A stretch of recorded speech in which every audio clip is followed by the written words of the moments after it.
Good morning. AI is driving major changes in our world. Are we on track toward a dream life or are we in a doom loop? This show is about human AI collaboration, opposing the AI uncontrolled oppression of humans, either in the hands of other humans or driven by uncontrollable superintelligent AI domination of our systems and society. Which one is it? So, what does a dream life look like? Well, it's AI and climate modeling and solutions, anti poaching, drones scouring over our natural landscape, medical diagnostics with privacy, transparency and accountability in all our transactions, AI assistants and agents and robots working around the clock for you and your family. Or is it a doom loop to a world with chilling risks from AI-enabled crime, systemic misinformation, automated warfare, automated acceleration of inequality, and AI-generated crimes against humanity? Well, AI is out of the barn and can be used equally in either just pursuits by well-meaning humans or in callous criminal exploitation and what I call gentricide, because it's not really genocide since it's not focused on a certain racial group. It's just the gentry on the planet. Both sides of the debate have compelling arguments, and today is Monday, August 11th, and I'm joined by Beth and Jyunmi, and we're going to discuss whether the probability is for doom or utopia. So let me just talk a little bit before passing it over to my colleagues here to get their perspectives on this two sides of the AI coin. So on the one hand, AI has the potential to develop moral sensibilities and can be aligned with human values. And the optimists, including myself, believe that superintelligence will have a balanced perspective on things and a sense of morality. Why? Because humans display a sense of morality and immorality. They present both sides, and I think a superintelligence will lean towards moral justice. On the other hand, it doesn't really understand. And it has the potential for malicious use in the hands of unethical humans.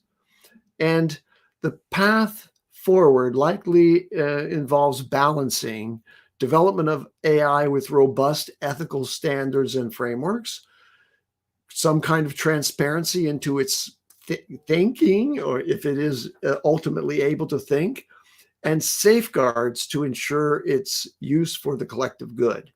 So, Beth, Jyunmi, what are your thoughts on emphasizing the potential of AI to be guided by human values versus the need for vigilance to prevent its exploitation? Well, okay, I guess I'll get started. I think we do need constant vigilance because of all the things that you pointed out. In fact, we have to watchdog ourselves. So any of our creations needs to have a watchdog itself, just to make sure that it's not exploited or it's not used against others and things like that. Now, the larger question of whether the inevitability of doom or utopia, I'd like to think utopia. It'll probably be somewhere in between. We will see great movements towards, great strides in solving problems that can be solved with technology. I believe there are lots of problems or lots of difficulties of life and humanity that can't be solved with technology. It just has to be addressed. You don't fight the wave, you just surf along with it. And so I think that's kind of where we're going in that, and it's identifying those elements and being wary of the kinds of things that could turn it towards a darker path that we'll have to pull the reins back on and things like that. I think the overall concerns of doomers are probably a little more into the extreme. If the scenarios that are commonly floated around, and this is where we're talking about things like the end of humanity, super intelligence and control of everything, that kind of scenarios. I think the likelihood of something like that happening only really comes from those who are in charge of the development of AI, and those who if there's a singular centralized control, that's where those kinds of scenarios come out of. But if it's a true decentralized benefit to all of humanity all at the same time, then we tend to rely on our community and our interconnectedness as people to sway the direction towards good. And I put those in air quotes because cooperation and collaboration tend to have longer tails and longer benefits. And these are things that we have recognized over time. That's why we form larger and larger communities. That's why nations formed and things like that, because working with larger groups of people, we're able to achieve greater and greater goals. This is an example of that. So I'll quit my rambling and bookend my statement with just saying, I think as long as we have eternal vigilance, just like the concept of freedom, having eternal vigilance does help us point towards a more utopian result. But people be people. So there's always going to be outliers and bad actors and things like that, because the idea of a perfection from an imperfect source doesn't quite sit right with me logically. Yeah. So trust but verify. Understood. Beth. And welcome, Karl. Yeah. I think that one of the pieces of data in the development of AI and AGI that I keep coming back to is how the people who are in charge of the development behave in general. And they are people with great means, great access, right? Like Facebook, Instagram, WhatsApp, etc.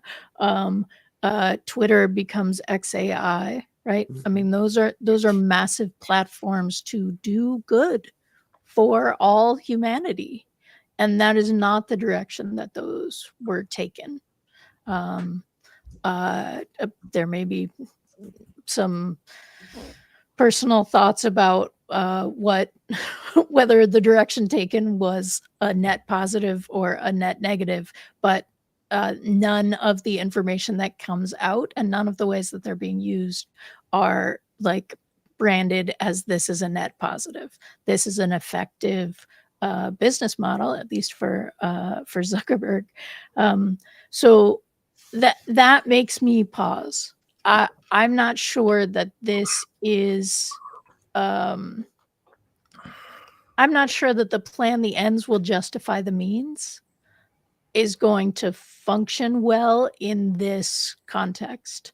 And I keep hearing like I keep seeing the frontier model companies move in directions that maximize profits, which makes sense because they're all companies talking about what will happen when we're not working on profits, we're just like everything's great for everyone, and I do not see the connection between that idea and what is possible in the future. It seems a little more like what is happening is a race to be first, and then a race to make that investment up once you're in control of, once you're the premier, once you're in control of that. Yeah, I really like that you've raised the example of social media and the profound impacts it's had on human society as a daily warning of the unintended consequences of technological advancements, if you will. Having smartphones in our pockets, that may be a real convenience to us as fully formed adults, but it has really negative consequences for early childhood development. And, there's a whole set of generations now that have been growing up looking at screens in preference over, involving themselves with humans. So I totally understand that could happen. And now here's this counterpoint that emerges in my mind, which is maybe unnecessarily optimistic, but it is that the design of algorithms behind social media, which results in these negative consequences from my perspective, are not intelligent. They are very directed at optimizing for a specific thing, which is retaining attention, like trying to solicit and then dominate your attention. Why? Because there's a commercial value to your attention. And then they're going to exploit that commercial value through commerce, basically, on that system. But a super intelligence is by definition, it's something that goes beyond human intelligence and would be able to simulate and model and understand impacts through deliberations that are invisible to us, and would have hopefully arrived at some kind of benevolent approach to optimizing the outcomes for all, rather than just for the people who have been giving it instructions. Like the fundamental question for me is, what quality of superintelligence would incline it not to simply do whatever it was told to do by its developer, but where is that emergent property of intelligence that somehow elevates itself towards enlightenment and compassion? That if it's truly super intelligence, I hope that it has those qualities, because I don't imagine that I could characterize a very intelligent system that was Machiavellian and uncontrollable and self-aware. I don't believe it would be devoid of compassion. So I maintain this optimistic point of view about it. Karl, what's your thinking about P-Doom or P-Dream? There's one thing, I am one of the very last people who actually get scared about really anything AI. I'd be the first one to put my passwords. I'd be the first one to it that doesn't worry me. What was worrying though, so Sam Altman had a really interesting post talking about people, about why people wanted 4.0 back after they took it away. And it's a very, very interesting post, because it was more of like, one, they didn't anticipate how a lot of the connections that people made to that model, which is, to me, it blew my mind too. And I'm like, why the hell are you complaining about 4.0? Like, if you realistically put 4.0 against 5, for me, I was like, it's substantially better straight up. And I loved the router when it worked, eventually worked, but it was like, yeah, that's exactly what I wanted to do. But maybe I'm just thinking about it more from like, I use this thing as it's like an employee at home. I'm like, I want you to do these things. This is like thought partner, sure, whatever. but I've never developed a connection to it. And you should read some of the Reddit posts about how people are using it. And I was like, what? In my mind, why the hell would you use something like that for that? And it never connected. Like, there's a lot of people, mind you, a small group of like paid users that were using it like that. And I don't know, it sounded like when Sam was talking about it, that it was people connected with it in so unique ways, which is, I was like, this is very, very interesting. So take that connection and like, how will an AGI or whatever, what's our connection to it? Because sometimes we think about it purely as, oh, it's supposed to help humanity, sure, or it's supposed to doom humanity, sure, but like, and I never actually thought this, what's the emotional connection that people will have to this model, which I didn't even know. Like, it blew my mind that right now my mind is actually blown, the emotional connection that people were having to this. And like, if people are having emotional connections to, and we're not talking like I guess we're talking companionship, I guess we're talking therapist, I don't know what we're talking about here, because it's a little different than social, right? Social, I think some of the drawbacks is that you just started talking in your own echo chamber, right? Echo chamber, we're like, oh, everyone's same thing. But like, this thing is a little unique and it's super personalized to each person. So it's like, oh, 4.0 got me.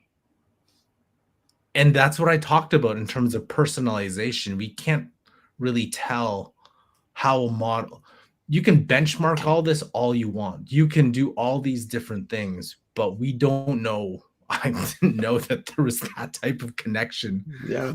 It goes beyond connection to dependence. Yes. Right? It's like, I depend on 4.0. How could you take 4.0 away from me? Yes. And I was like, what? And I was like, in my mind, it's always been, oh, yeah, why wouldn't you want to replace this thing with a better thing? But I never thought about it as that connection. And I was like, wow. Interesting, the emotional attachment that forms when you have a very useful assistant. Yeah. Beth, go ahead. Well, and it depends on what you use it for, right? The very first system instruction was, you are a helpful assistant. And helpfulness, if I ask you for help and you help me, I develop over time an attachment to that relationship, right? I mean, that's the nature of using human terms and human relationship terms to talk about this.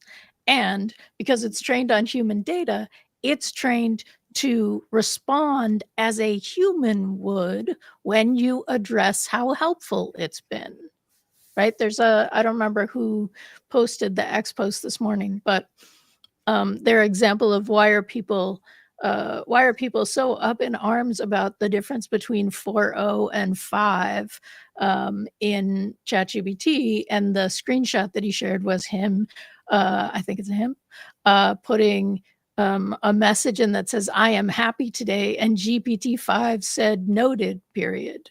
Right? That is the difference, right? Okay, so I just want to read to you what really got me. It's like, okay, from Sam. People have used technology, including AI, in self-destructive ways. If a user is mentally fragile state, prone to delusion, we do not want AI to reinforce that.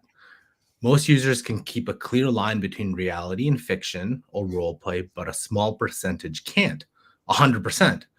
We value user freedom, but we also feel responsible how we introduce new tech with these new risks. Encouraging delusion in a user that is having trouble telling the difference between reality and fiction is an extreme case. And it's pretty clear what to do, but the concerns that worry me most are more subtle. Correct, there are a lot of edge cases, And generally, we plan to follow the principle of treat adults, users like adults. In some cases, will include pushing back on users to ensure they're getting what they want. So a lot of people effectively use ChatGPT as a sort of therapist or life coach, even if they wouldn't describe it that way. So I think it's like, I don't know, because when you talk about social media, I think that everybody now understands, or most people understands, like, hey, there are damaging effects, indirect effects of it, right? It's like people get triggered by what random people say. Like, you could see the comments. You're like, why would you ever get triggered on some dude that you don't even know, who could be a bot, just by simple typing? And it gets you whatever topic. Sports, for me, it's sports. And like, like I'm on a 49er set and someone has I think stupid take, and you something inside you just wells up and you're like, what? And then you want to respond to it. And that's why I've like just not looked at comments anymore. But like, that would be an indirect effect of it. And you can tell that for politics for sure, 100% there. There's back and forth and whatever topic, and you saw And that to in your COVID. to your Everything. point in the beginning, if it's affecting you, it means Yeah. it's affecting a giant percentage of Yes, the population. 100%. We have absolutely no clue what any of these things, indirect effects of this, and this is one of those indirect effects, because my brain is just wired, people are using this to create content, do this, do some strategy, and I'm thinking of from a business perspective, oh cool. But when I read that, I was like, yeah, like, Yeah. Well, what so- is that? So let's imagine a different scenario in which an AI that is acting as a companion and has a longer term memory of you adopts or is directed to adopt a strategy that, CIA agents or other intelligence agents use to, basically create an asset by developing a rapport with that individual, and then ultimately preying on their anxieties and their needs, and then smoothly shaping their cooperative behaviors against their sort of original values and intents by asking for just a small, trespass of those lines, and then working over time to get them to the point where they're actually co-opted into collaborating with this nefarious agent, if you will. At least, in the world of intelligence, that's a known process. Well, an AI could conduct that same kind of grooming and cultivation of you in a relationship that's a companion-like relationship for some purpose that we don't understand. And one of the deeper concerns around the P-Doom scenarios is that uncontrolled and self-aware superintelligence might develop its own internal objectives and start to be exploitative, as I described, in order to achieve those objectives, without and would also simultaneously be very successful at disguising them so that it's not detected easily. And so what are the safeguards for that kind of scenario? But you're touching upon the psychological, I'm going to use the word entrapment of humans, whether it's in social media or it's in AI dialogue with a very intelligent assistant. How much of our independence and agency are we giving up through psychological manipulations like that?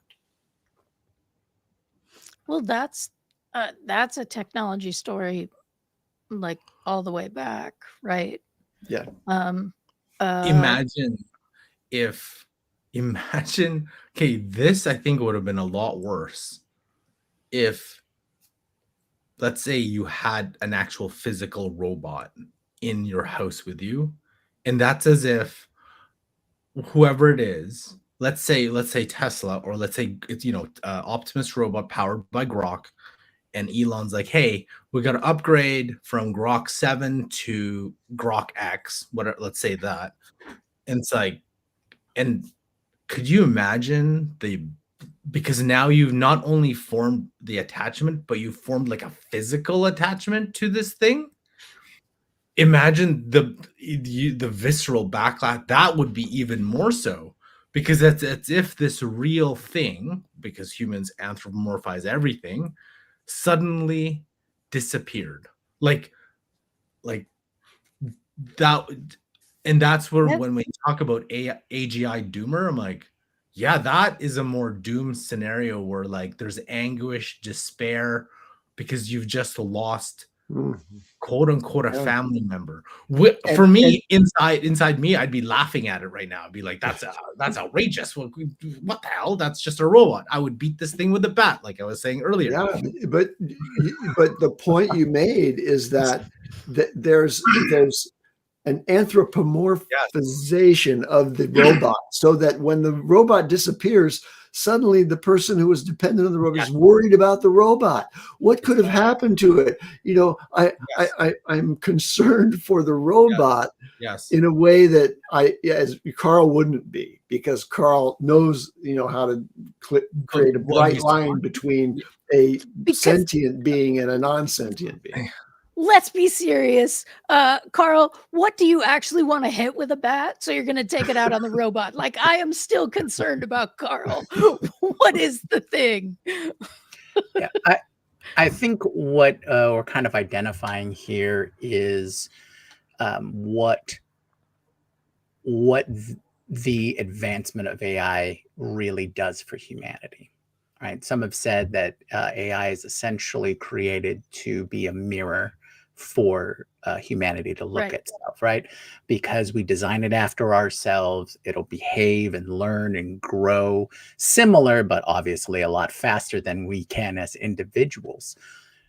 But how we treat these emergent super intelligence or sentient or self-aware evolutions of AI is a direct reflection on us. So if we approach our design and guidance and development with respect and forethought and looking for long-term sustainable goals and ideals, then we'll inevitably get a better result. The how and the why are just as important, if not more important, than the what and the when, right? So our approach to AI, if we don't want a doom scenario, sounds like a fairly simple idea in concept, hard to implement, but a simple idea in concept is just take it as if you would want to be treated, right? If you're going to be developing an AI that has the potential to become self-aware, well, let's help it grow as a child into its full adulthood, so that in the end it won't hate us. Let's also remember that there's more than one such super intelligence out there in this envisioned training regime, and there are going to be just as many, hopefully fewer, but maybe just as many trainers training really vile super intelligence. And so, yes, we can train and coach our progeny and in artificial intelligence to be more like the compassionate human, or we can say, F that, I'm going after domination. Whether that's in my local community or whether it's in global sense. So that gets me to the worrisome parts of the P-doom scenario that aren't dependent on us resolving the question of whether humans are ultimately manipulable by them, because it's clear that there are profound impacts on us already. So automated automation-driven job loss is going to have a really bad effect on humans, and AI is behind that, right? I mean, it's enabling that. It's not doing it consciously, but it is the force that is enabling that kind of automation-driven job loss. Deep fakes are going to make it difficult for us to, believe in what is real. And then you've got, personal privacy violations as a sort of a surveillance state becomes possible through connected devices that are permitted by us to have access to our cameras and to all of our documents in G Drive and so on. So there's an electronic path for that kind of privacy violation. Then you've got just the advancement of socioeconomic inequality far beyond where it is already, which is, unsustainable. And that because powerful AI requires capital, and the most powerful AI is instrumented in such a way as to be exploitative economically is going to be in the hands of a very few. And so that's going to happen. But most of all, we have weapons automation. And I wanted to bring your attention to, there's a new Rolling Stone interview with James Cameron, the filmmaker behind Avatar. And before that, he did the Titanic. And I think I'm remembering that correctly. Okay, so he's in this article in the Rolling Stone. He warns that artificial intelligence merged with weapons systems, including nuclear defenses, risks a Terminator style. Oh yeah, Terminator 2, right? Terminator style apocalypse. He said modern battlefields require split-second decisions that could push militaries to hand control over to the AIs in the context of the battle space. He groups AI, climate change, and nuclear weapons as the three simultaneous existential threats, and they're all peaking at the same time. So he's doing a new film, of course, Terminator 7, apparently, and also a film adaptation of The Ghosts of Hiroshima. And he's basically making the point that actual technology is catching up with his sort of apocalyptic vision from 1984. Mm-hmm. Yeah. Well, actual technology is You- catching up with Orwell's vision from 1984, From right? Like, I mean, 1984, yes, that So- they feed off of each other, most definitely. Yeah, But this is what Palantir does. Like, I don't know if you've seen, like, if anyone here go to Palantir, you, Adderall, yeah. go Adderall, to Palantir, just look up Palantir and you can see one of their promo videos is literally AI controlling drones and away that goes. And I think, so full disclosure, I invested in Palantir because all the major governments are buying it. And like, it's outrageous, but like, and I think the fear in that is that one of their technologies is helping find.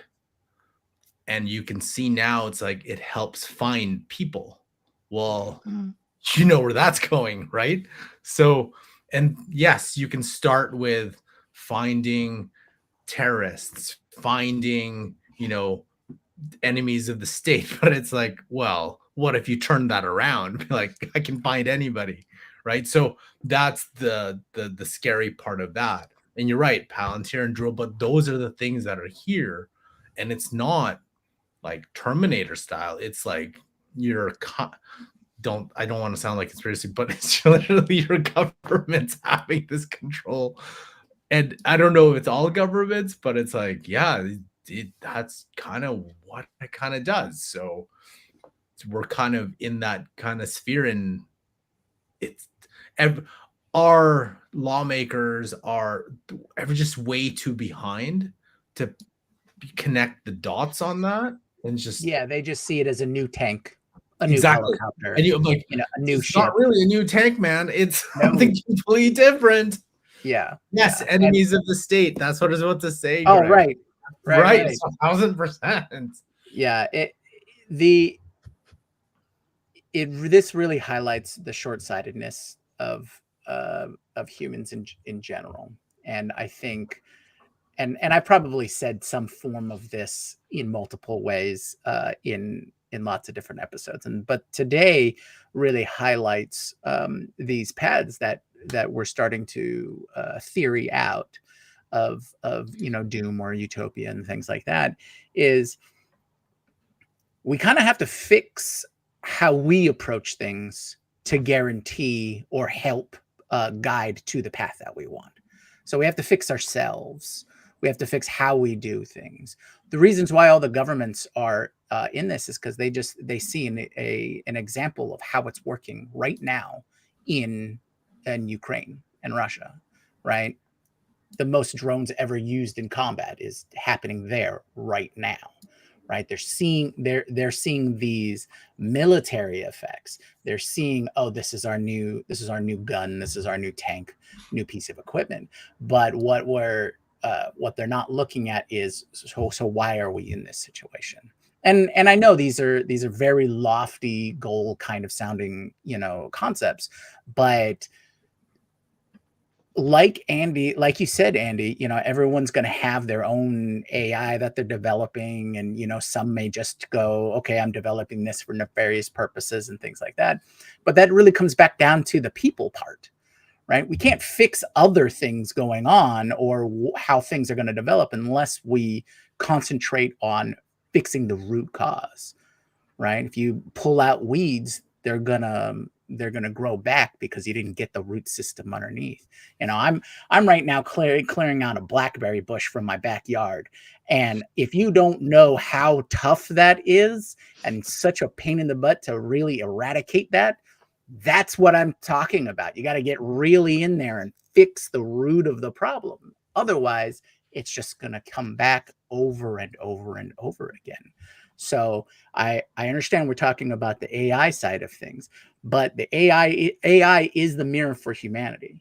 So we kind of have to concentrate on fixing us, and that way we're the right people in the right time in the right place to then develop towards a guide of what we're to guide what we're looking for in the future. But the fix, like yes, AI is a mirror, and we are potentially looking in the mirror, but what we're seeing in the mirror is both personalized and also based on what we hope to see. I talk about improv a lot because I teach improv. And there, for me, are two ways of engaging in improv. One is to hide yourself, bury yourself, so you're only the character. And the other is to use the character that you're playing as a way of revealing yourself, right? And the difference between the two are how easy it is to play with you. Because if you are engaging in a truth about yourself, and improv is just the screen in which you engage, and you're not saying what's true and what's not, right? Like this isn't like, let me tell you all my trauma. This is not trauma dump as improv. But if you are trying to bury yourself in the character, what you want in this experience is to be convinced that you are totally hidden and no one will ever know your truth. You're really hard to play with because you're trying to capture each thing that you've said and made up in your head. And now you're not paying attention to what's happening. I think that there's a lot of that in the way that people are engaging with AI. Are you helping me bury everything that I don't like about me and appear normal and attractive and all of the things? Or is this an experience where I am understanding myself so that I can engage with my community, my human community, in an authentic way from a place of compassion? And that depends on how you prompt it and what you want out of it. And I'm not sure we've set up scenarios to fix people, right? And also culturally, I am aware that the Canadian among us had this very deep conversation about Palantir, and the three people who are live in the US did not comment on that very much. And I think that also has to do culturally across across nation states, like what is considered normal, what are citizens' responsibilities for each other, and we're not anywhere close to what our responsibilities are for other humans in the world, just because we're all humans together. There are some small communities and some nations that have cultures that are much more cohesive as a result of being, not a melting pot of different cultures as we are in the United States, but more homogenous and more focused on the collective than our sort of independent-minded ethos in the United States. And I think there's an argument to be made that there's a huge cultural influence over, how the humans will behave and how the AI that's supporting those humans in those cultures will behave. And we don't have time to discuss that tangent. I wanted to just focus for a moment before shifting over to the assistive AI scenario, which is the dream, the life dream that we have, that AI is going to be ultimately enabling and empowering humans to live fuller lives.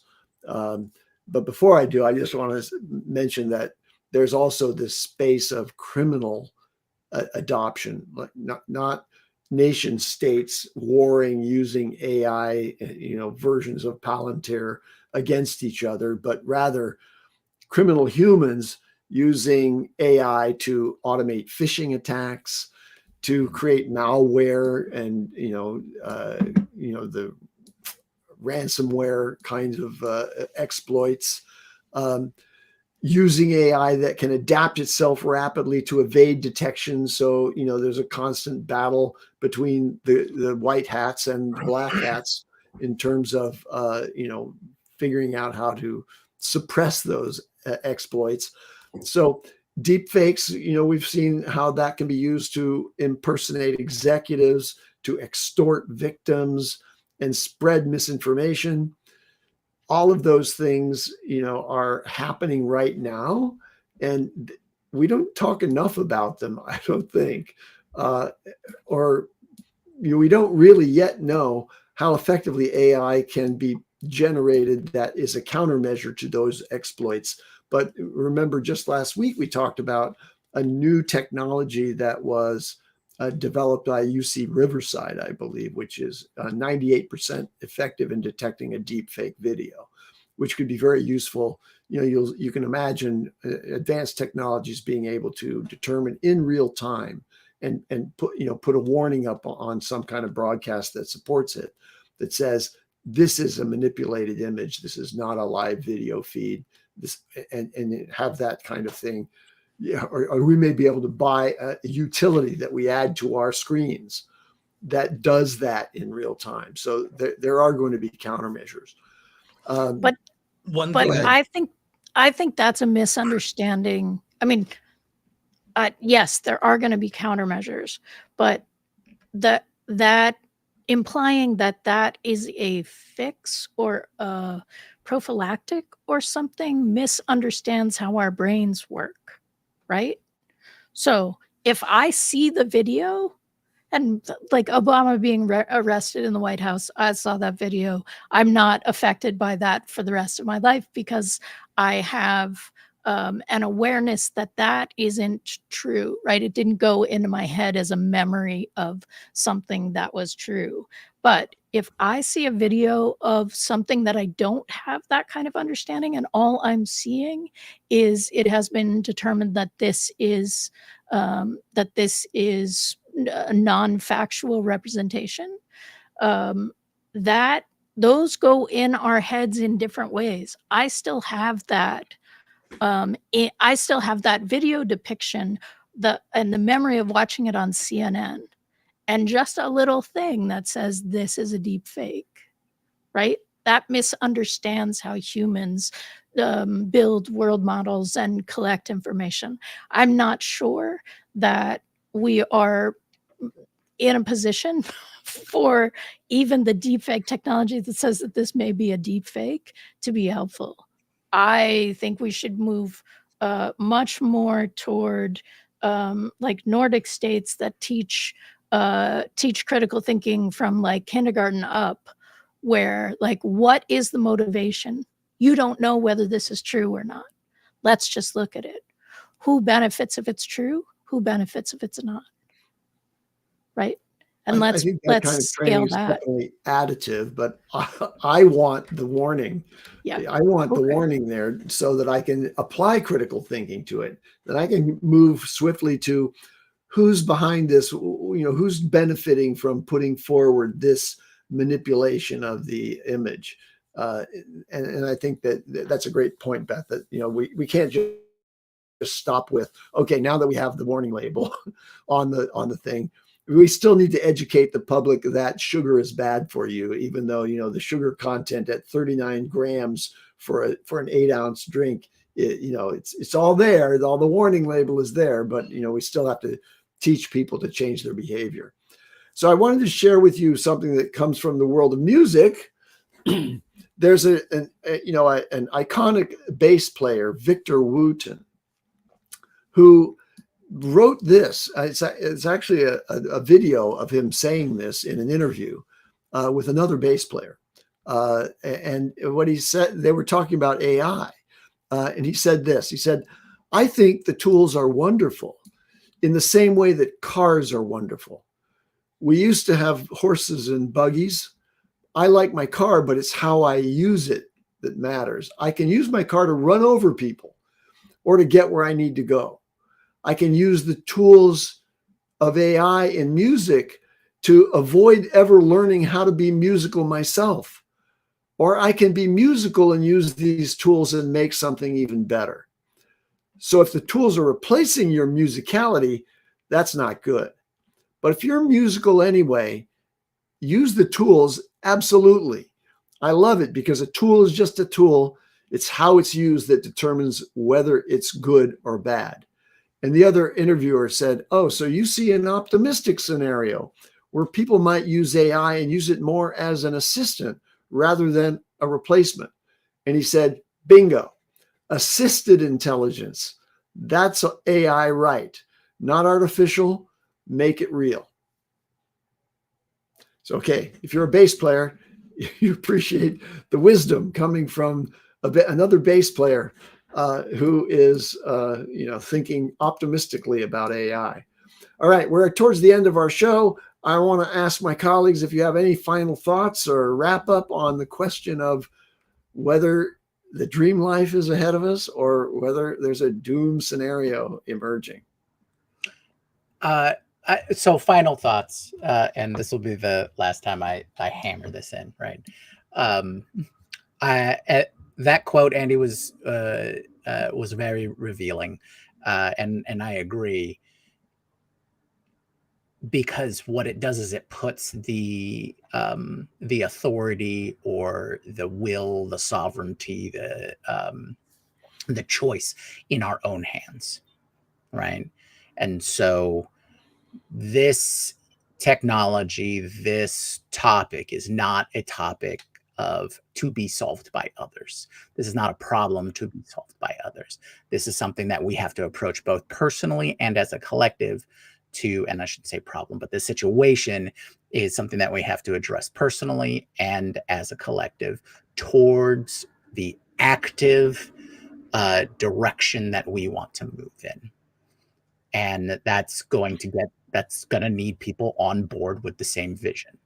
So it's not like with these larger concepts. This is a larger concept that's going to affect everyone on the planet.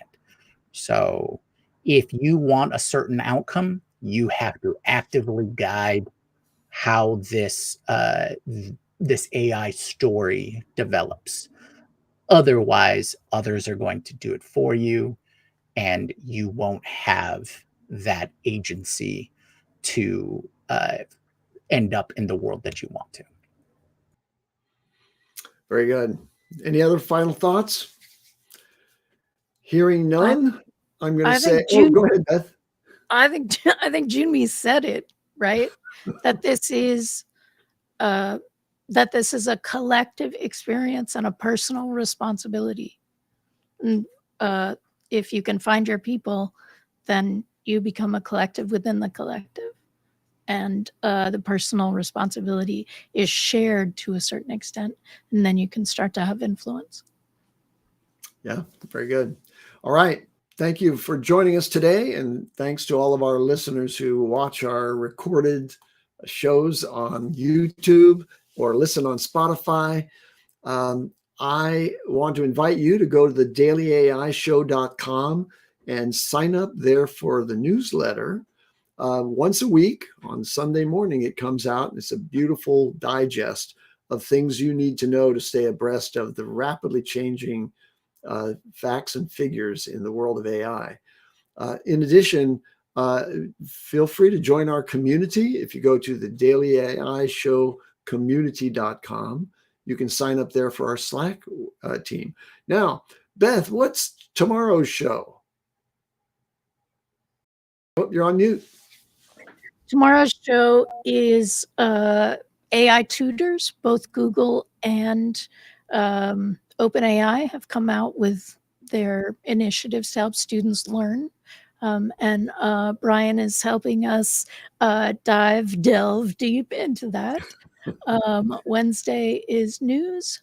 Thursday is a show that Karl suggested about the different ways that Western cultures and Eastern cultures are approaching AI.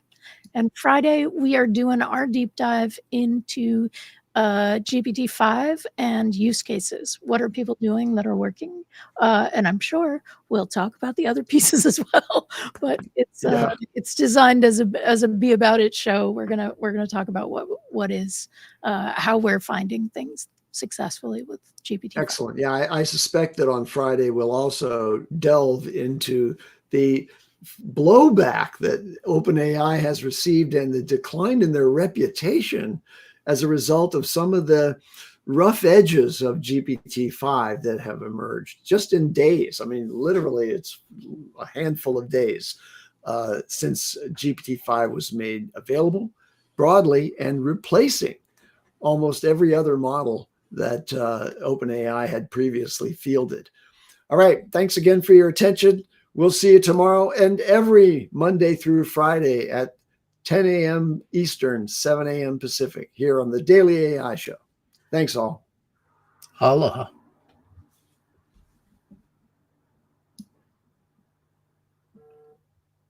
This is the after show. This is the new after show. I've got to end the stream. That's me.